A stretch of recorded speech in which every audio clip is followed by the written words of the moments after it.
Mesdames et messieurs, bonjour, bonsoir, ça dépend à l'heure à laquelle vous nous suivez. Aujourd'hui, c'est l'actualité. Notre émission, comme vous le savez, est une émission bilingue. Donc, au cours de cette émission, nous allons aborder le sujet d'actualité en français et en lingala.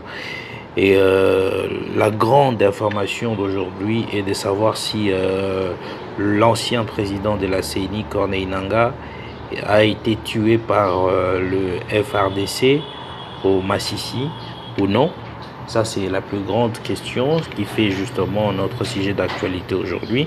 Comme vous le savez, Corneille Nangaa, lelo yo azali opposant, aza lisusu na président ya commission électorale nationale indépendante a commis opposant à régime actuel, il y a président de la République Félix Antoine Tshisekedi Tshilombo.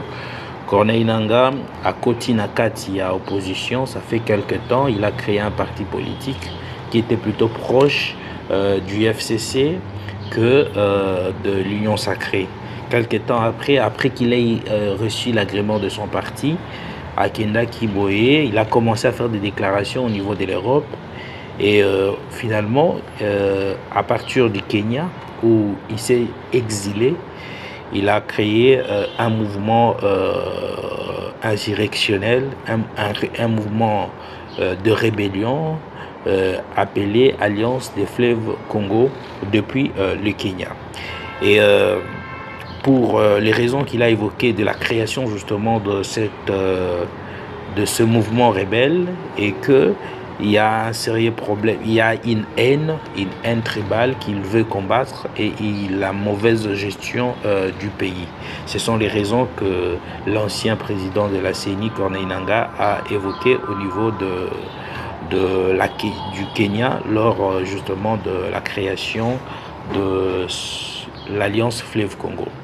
Quelques temps après, nous avions vu des images sur la toile où l'on a vu Corneille Nangaa accompagné d'un de caciques du PPRD à la personne de Adam Chaloué, qui est un haut cadre, si je peux le dire, du PPRD. Et on l'a vu en image avec Corneille Nangaa. D'aucuns disent qu'il serait dans la forêt du Massissi. Et d'autres disent que c'est plutôt à Bunagana côté Ouganda, où il se trouverait.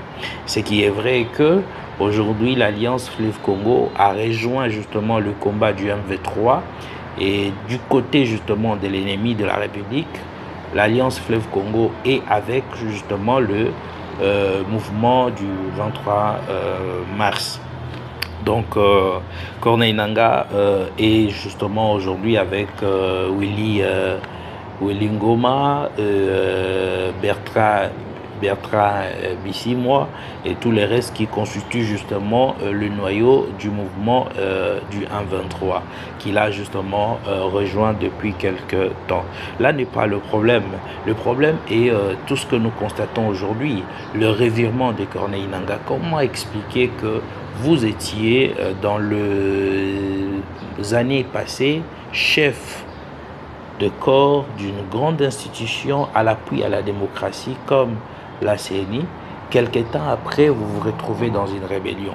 C'est vraiment quelque chose qui nous pousse justement à réfléchir sur l'état d'âme, si je peux le dire ainsi, de nos dirigeants, de ceux qui sont aujourd'hui au niveau des grandes responsabilités. Aujourd'hui, nous parlons de Corneille Nangaa, mesdames et messieurs, parce qu'il a rejoint justement la rébellion du M23. Au-delà de ça, il y a des rumeurs qui courent qu'il serait justement tué par le FRDC dans l'offensif au niveau de Massissi. Ça reste à vérifier jusque-là parce que nous n'avions pas encore des informations précises sur sa disparition lors d'un affrontement dans cette partie de la République. Par ailleurs, ce que nous pourrons justement évoquer, c'est cette ce laxisme d'un pays frère, si je peux le dire ainsi, le Kenya. Le Kenya est un pays avec lequel nous avions collaboré dans un passé récent. Souvenez-vous de l'EAC, de la Force Est-Afrique, le pays qui s'est mis en avant, le pays protagoniste justement de cette force qui est intervenue ici dans le mois passé était le Kenya. Nous avons toujours une très bonne collaboration avec le Kenya, mais le gouvernement de la République démocratique du Congo avait demandé au gouvernement kenyan d'arrêter et d'extrader Corneille Nangaa après qu'il ait tenu ses propos lors de l'ouverture ou lors de la création justement de ce mouvement Alliance Fleuve Congo. C'est que le président de la Kenya n'a pas fait. Il a refusé cette proposition du gouvernement de Kinshasa en disant qu'il ne peut pas arrêter quelqu'un tout simplement parce qu'il a fait une déclaration. Non, il ne peut pas arrêter quelqu'un pour une déclaration.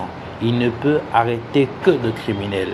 Alors ce laxisme et cette complicité pour certaines personnes a fragilisé les relations qu'il y avait, je peux le dire ainsi, entre la République démocratique du Congo et le Kenya. Aujourd'hui,